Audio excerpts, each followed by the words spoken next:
I knew that's where he'd be. Probably check the thermometer every hour all night. Other farmers, other parts of the country, they can do something. Sprinklers, smudges, something when the weatherman says a freeze may be on the way. But Daddy, the things he grows, well, there's nothing to do except hope.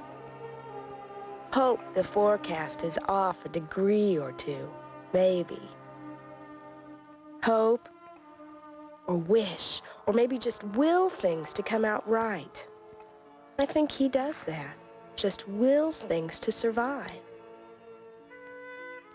The life force is tough, he says, made to resist setbacks. Maybe so. But I notice he's always out there giving it everything he's got, just the same.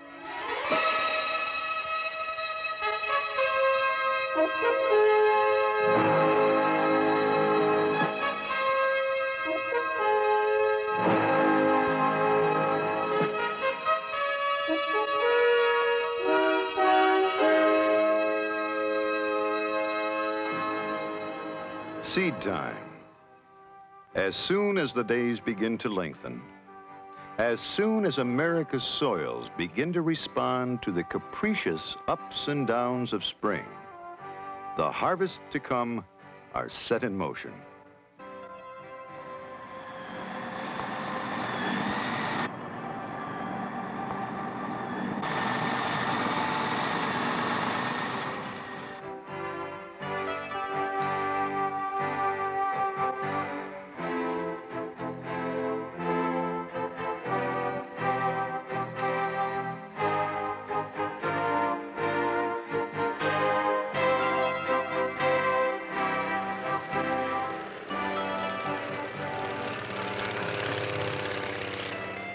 Today, society seems to be trying to outgrow and leave behind its rural beginnings, but it is forever sustained by its taproot in the soil. While an urban population gathers by the hundreds, by the thousands,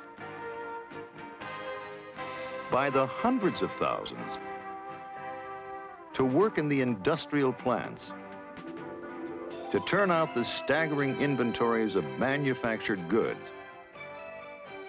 to make all those products which require such mountains of raw materials. In the rural areas, workers in America's largest single industry, agriculture, are going it alone. Move on, Mark. Almost.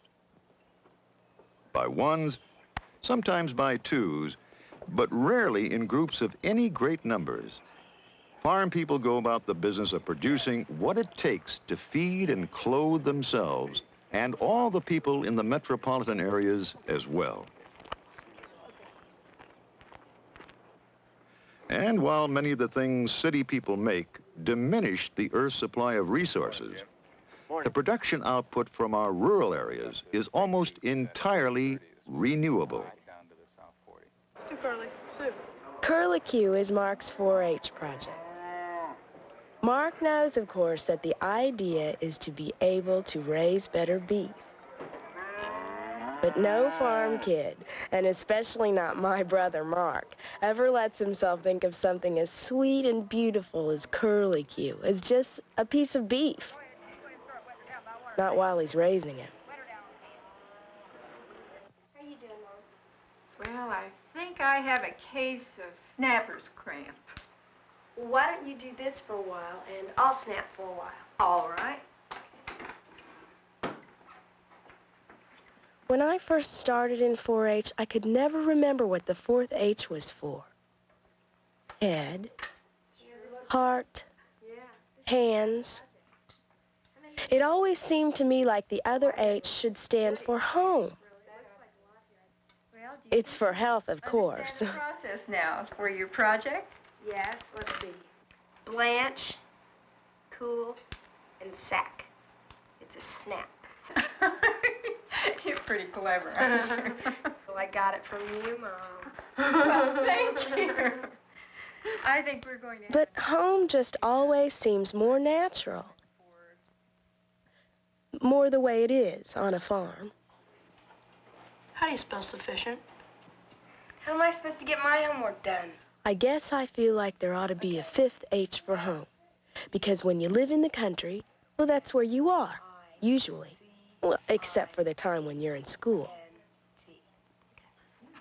I mean, all of us in the family, we work here, together.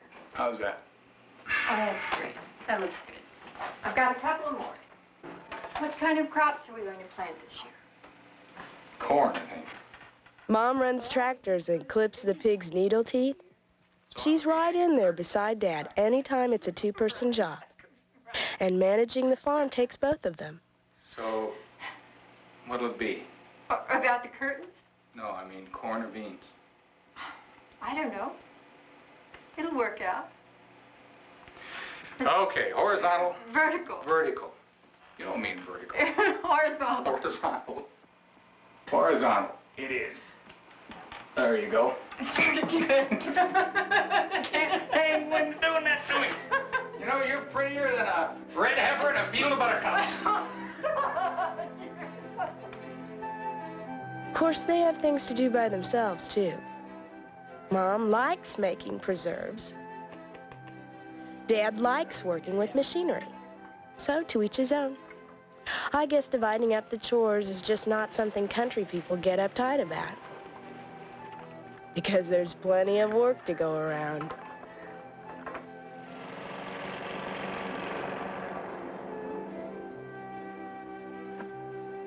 How do you think it makes me feel to have a son that's 40 years old? That shouldn't make you feel too bad at all. Of course, it's not all work. Relatives and friends on both sides kind of like to gang up at our place, especially those that live in town. They claim it's so peaceful out here. Peaceful. Hey, how about a hot dog? Here we are.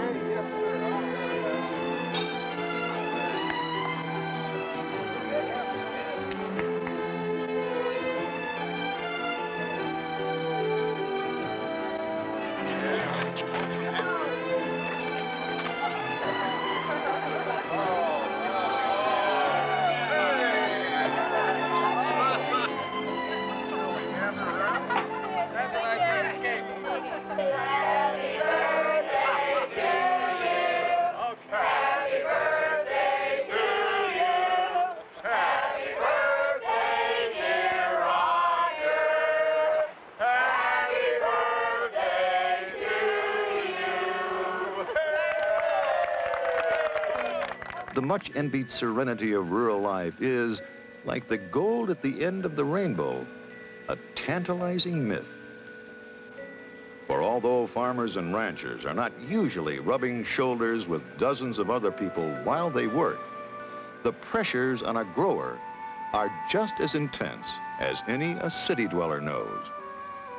A delay of as little as 2 or 3 days in getting a crop planted can make a difference of as much as 3 or 4 bushels to the acre at harvest time. And nature throws plenty of curves. Rain at the wrong time can make a field too wet to plow, too soggy to seed for weeks, cutting drastically into the yields a grower can expect from his labors. Which is one of the reasons, incidentally, why farmers have moved more and more toward big equipment, toward the higher horsepower, more expensive tractors, the wider planters, the bigger combines. Size and power mean speed, a way of buying time. That all-important critical time between when a job could be done and when it absolutely must be done. If wet weather is bad, dry may be even worse. A farmer can sometimes replant a spring washout, reseed with a crop that will be able to make, even in an abbreviated growing season. But few crops can survive a summer-long drought. Month after month without rain.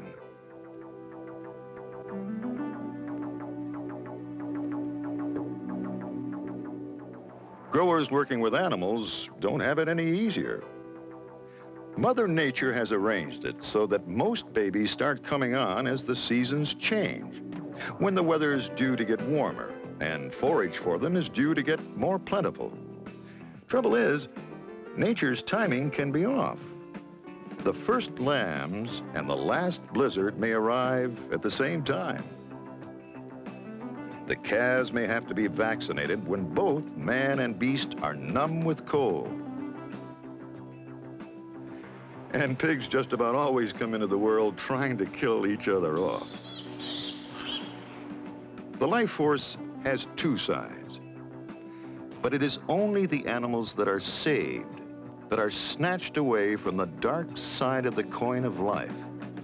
Those are the ones that make the difference between profit and loss when the work is all done in the fall. As spring flows northward across the continent, the winter wheat greens up beside pastures still wearing winter's drab.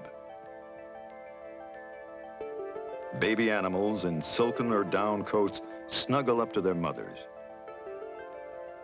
The sun bestows the life force, and fortunately for us all, there is one industry already able to make consistent and profitable use of our greatest renewable resource, solar energy. Everything is in a state of becoming.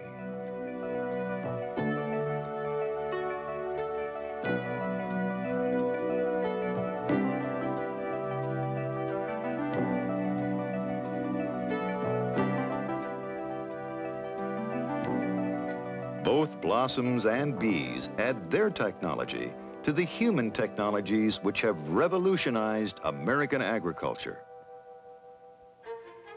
For the ability to feed and clothe a nation whose population has steadily increased, while the number engaged in agriculture has steadily decreased, that achievement is not something that has been accomplished by country bumpkins.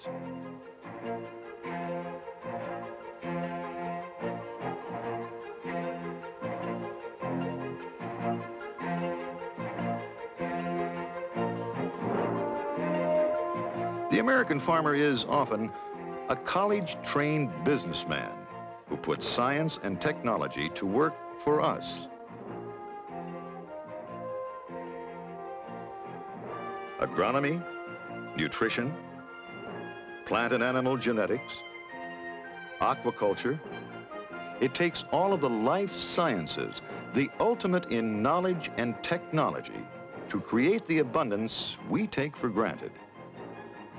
Americans eat and drink the fruits of agricultural science in every mouthful, spending a smaller proportion of their income for food and eating better than any other nation on earth.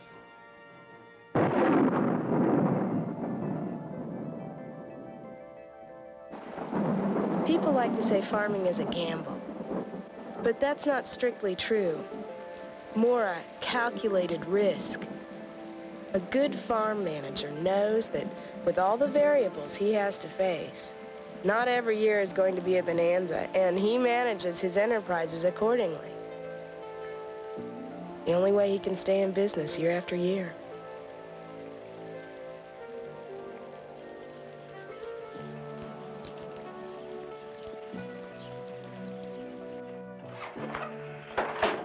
Has to stop sometime.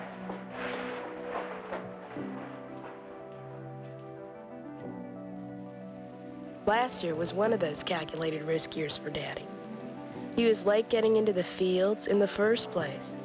And then when he thought it had dried out enough, he got the tractor stuck.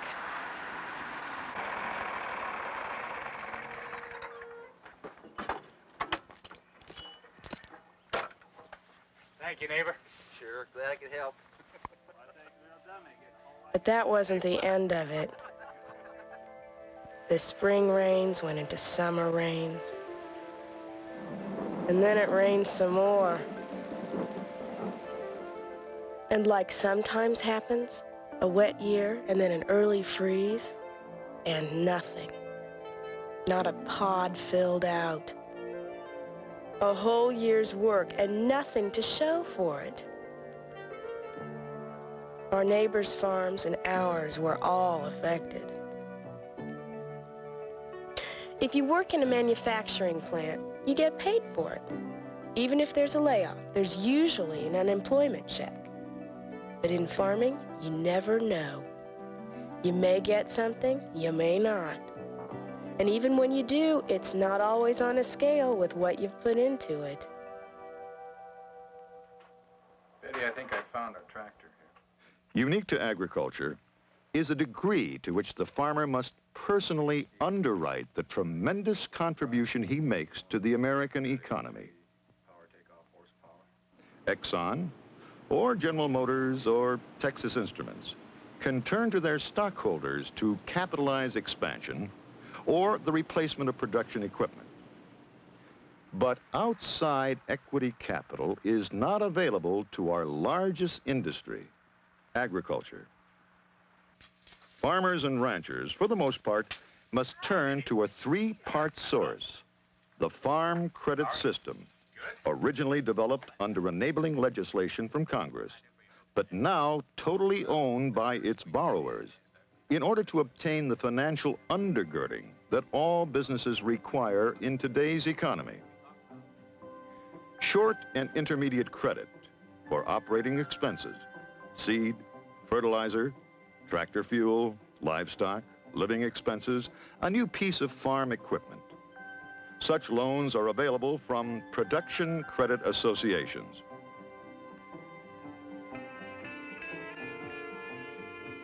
Federal land banks provide the funds to agricultural borrowers for land purchases, buildings, and building improvements, irrigation systems, and money for much of agriculture's marketing efforts, increasingly handled on a cooperative basis, from finding buyers for farm products to handling them for export. Money for these farmer-owned businesses is available through the third arm of the Farm Credit System, the banks for cooperatives. Funds are also available for those cooperative businesses farmers have established to refine or manufacture goods, primarily for their own use, as a means to limit some of the costs of agricultural production, but also sold to the public as a means to help stabilize farm incomes. Federal land banks, production credit associations, banks for cooperatives, the financial backup, the dollars and cents lifeline for America's most efficient, most productive industry, agriculture. The multiple product business that even in its worst years supplies an abundance of food and fiber.